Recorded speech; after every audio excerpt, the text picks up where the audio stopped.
সাদেকের উদ্দেশ্যে যাচ্ছি। আমাদের পিক আপ, হলো পিক আপওয়ালা ভাই।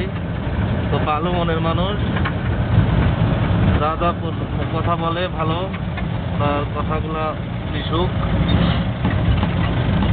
ভাই আমাদের অনেক সহযোগিতা করতেছে বিভিন্ন তথ্য দিয়ে, এটা কোনটা কি, এই গাছের নাম কি, এটা কোন উপজাতি, কারা বাস করে, মোটামুটি